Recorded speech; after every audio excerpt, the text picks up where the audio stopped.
कक्षा 12 की छात्रा आज आप सभी के समक्ष कृत्रिम बुद्धिमत्ता मानव जाति के लिए भविष्य में चुनौती नहीं बल्कि सहयोगी होगी विषय के पक्ष को मद्देनजर रखते हुए अपने विचार प्रस्तुत करना चाहती हूँ।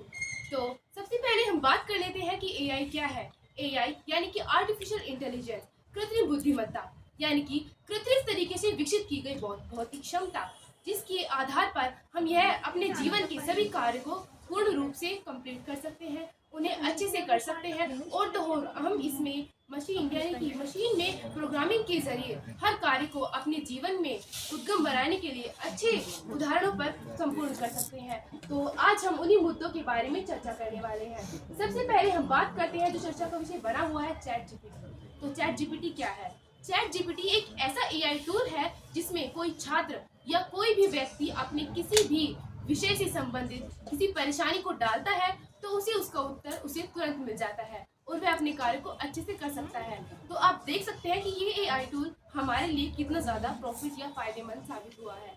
तो इसके बाद हम बात करेंगे स्वास्थ्य के क्षेत्र की। हमारा स्वास्थ्य हमारे लिए सर्वप्रथम होता है और स्वास्थ्य के क्षेत्र में हमें जो इतनी बीमारियां हो रही हैं इनका सटीक इलाज ढूंढने में एआई ने हमारी बहुत सहायता की है। और तो और यदि कोई मरीज का किसी हम कहें ना कि दुर्घटना घटित हो जाए, दुर्घटना घटित होने पर हमें उसका जल्दी से इलाज कराना पड़ता है, उसकी हड्डी टूट जाए या कुछ हो जाए, उसमें हम उसका सीटी स्कैन, एमआरआई और एक्सरे कराते हैं जिससे हम मरीज को समय रहते इलाज कर सके। और तो और हम इसका सर्जरी में भी उपयोग कर रहे हैं, सर्जरी को हम अच्छे से और पूर्ण रूप से संपूर्ण कर सकते हैं। और इसके बाद हम बात करेंगे शिक्षा के क्षेत्र में। तो शिक्षा के क्षेत्र में अमेरिका की स्टेट यूनिवर्सिटी ने अमेजोन एलेक्सा को बच्चों के लिए उपलब्ध कराया है। बच्चे एलेक्सा से अपने प्रश्नों को पूछते हैं और उसका उत्तर उन्हें तुरंत मिल जाता है और वे अपने कार्य को अच्छे से करते हैं। और तो और एआई की सहायता से बच्चों को बाहर ट्यूशन जाकर अपने पैसों को खर्च करके कोई शिक्षा लेने की आवश्यकता नहीं पड़ती। वे अपने एंड्रॉइड मोबाइल फोन से भी शिक्षा प्राप्त कर सकते हैं और अपने शिक्षा से रिलेटेड सभी कार्य को पूर्ण कर सकते हैं। ये हमारे लिए सबसे ज्यादा प्रभावशाली यंत्र है और इसी को हम अपने जीवन में उपयोग कर रहे हैं। आज आप देख सकते हैं कि बच्चे कितने ज्यादा मोबाइल फोन से अपनी पढ़ाई कर रहे हैं और बिना किसी फीस या बिना किसी कार्य के वो इससे अपने कार्य को अच्छे ढंग से कर पा रहे हैं।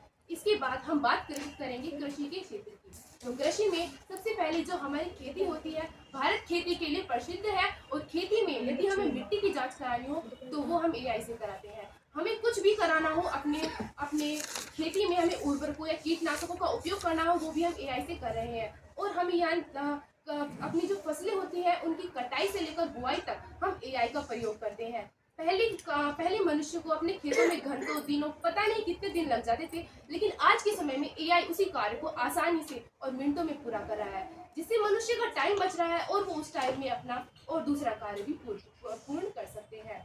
इसके बाद हम देखते हैं कि मौसम विभाग में घर से निकलने से पहले हम जरूर देखना चाहेंगे कि हमारा मौसम कैसा रहेगा, कहीं बारिश तो ना आ जाए, शादी में जाते हैं तो कपड़े खराब ना हो जाए। इसमें भी एआई ने हमारी सहायता की है। मौसम विभाग में हमें पता चल जाता है कि कब हमारा मौसम नमी युक्त रहेगा और कब हमारा मौसम साफ रहेगा।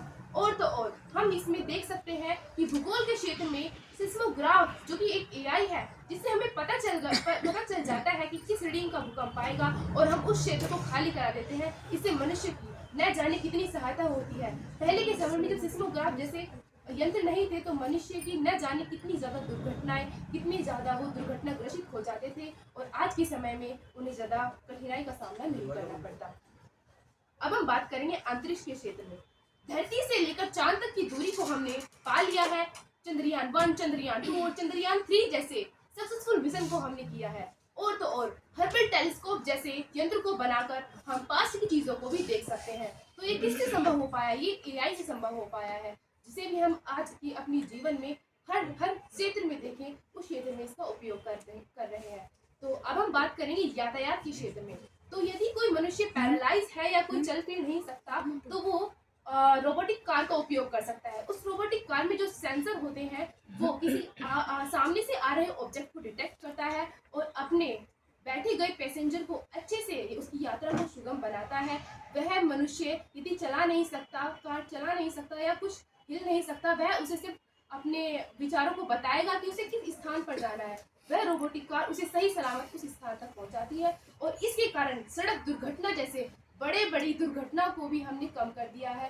इससे वह रोबोटिक कार सही ढंग से 15 सेकंड पहले ही उस ऑब्स्टिकल को डिटेक्ट कर लेती है, वो जितनी दूरी पर होता है, जितने मीटर पर होता है, और इससे हमें ज़्यादा तकलीफ उठाने की कोई आवश्यकता नहीं होती। हम अपने कार्य को अच्छे से कर सकते हैं और अपने जीवन में आगे बढ़ सकते हैं। और यही मैं अपनी वाणी को विराम देना चाहूँगी। धन्यवाद।